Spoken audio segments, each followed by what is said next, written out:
पहली सुर्खी बनाई कलकत्ता उच्च न्यायालय के उस फैसले ने जिसे ममता बनर्जी सरकार के लिए बड़ा झटका माना जा रहा है। न्यायालय ने विधानसभा चुनाव के बाद हुई हिंसा में हत्या और बलात्कार के मामलों को सीबीआई को सौंप दिया है। बाकी मामलों की जांच स्पेशल इन्वेस्टिगेशन टीम यानी एसआईटी को करनी होगी। सीबीआई और एसआईटी दोनों को अदालत की निगरानी में जांच करनी होगी। कानूनी मामलों पर रिपोर्टिंग करने वाली वेबसाइट बार एंड बेंच के मुताबिक अदालत ने कहा कि राष्ट्रीय मानवाधिकार आयोग की रिपोर्ट में शामिल हत्या, बलात्कार और बलात्कार की कोशिश के मामले केंद्रीय एजेंसी को सौंपे जाएं। राज्य सरकार को इससे संबंधित सभी दस्तावेज सीबीआई को सौंपने होंगे। इन मामलों की जांच में किसी भी तरह की रुकावट को गंभीरता से लिया जाएगा। न्यायालय में इस मामले पर अपना पक्ष रखते हुए पश्चिम बंगाल सरकार ने कहा था कि राष्ट्रीय मानवाधिकार आयोग की रिपोर्ट में पक्षपात हुआ है, लेकिन कार्यकारी मुख्य न्यायाधीश जस्टिस राजेश बिंदल की 5 जजों वाली बेंच ने इस तर्क को खारिज कर दिया और सरकार को पीड़ितों के लिए मुआवजे की कार्रवाई शुरू करने का भी आदेश दिया। दर्शक जानते ही हैं कि राष्ट्रीय मानवाधिकार आयोग को कलकत्ता उच्च न्यायालय ने ही हिंसा की जांच का आदेश दिया था।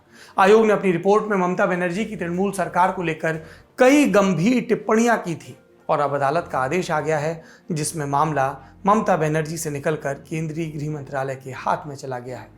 ममता की दिक्कत यहां खत्म नहीं हुई, अब ये मामला और आगे जाएगा।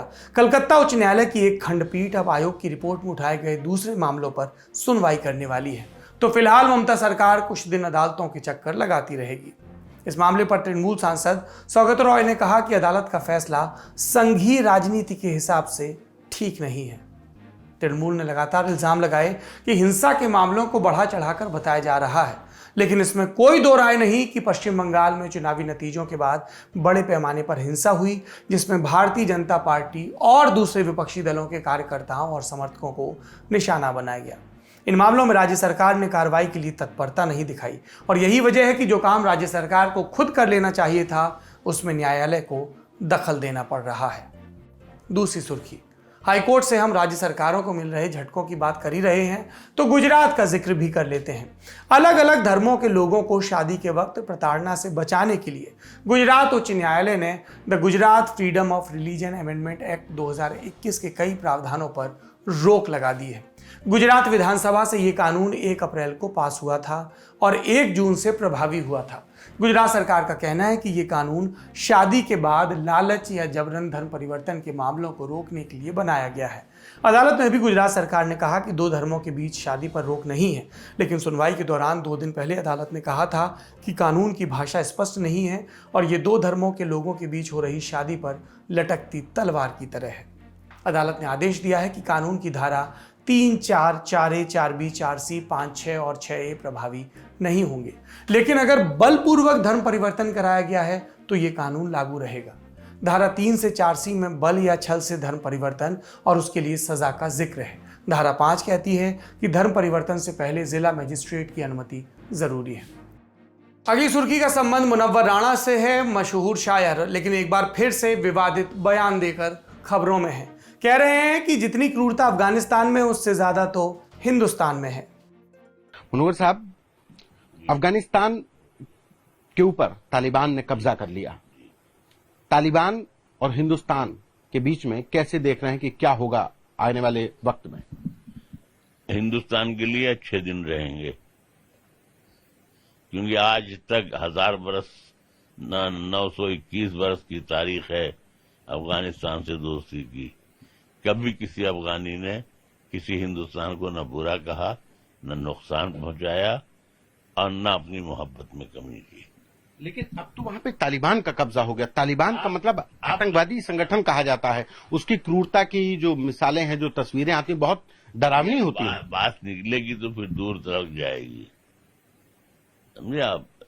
ये इस किस्म की जितनी वो क्रूरता उनके यहाँ है, उससे ज्यादा क्रूरता तो हमारे यहाँ भी है।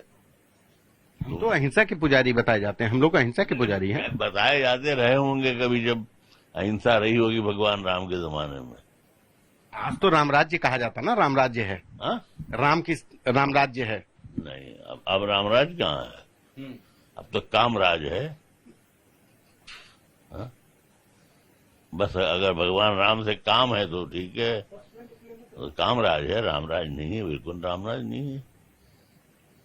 तालिबान से हिंदुस्तान को डरने की जरूरत महसूस होती है? लगता है कि तालिबान से डरना चाहिए, खतरा है? बिल्कुल नहीं। क्यों नहीं? इसलिए कि हजारों वर्ष का जो उनका साथ है, उसमें उन्होंने कभी भी किसी हिंदुस्तानी को नुकसान नहीं पहुंचाया। जब इससे पहले वो मुल्ला उमर वगैरह सब पूरे उनकी हुकूमत थी, तब भी उन्होंने किसी हिंदुस्तानी को नहीं मारा, न पीटा, न परेशान किया। ठीक है, ये भाई हमारा मुल्क है, हम कह सकते हैं किसी को भी, यानी हमारी सरकार कह सकती है कि आप हमारा मुल्क छोड़ दीजिए, लेकिन उन्होंने किसी हिंदुस्तानी को मारा नहीं। इसलिए नहीं मारा कि उनके बाप दादा यहाँ आबाद रहे हैं, यहाँ से कमा के अपने बच्चों को उन्होंने पाला है।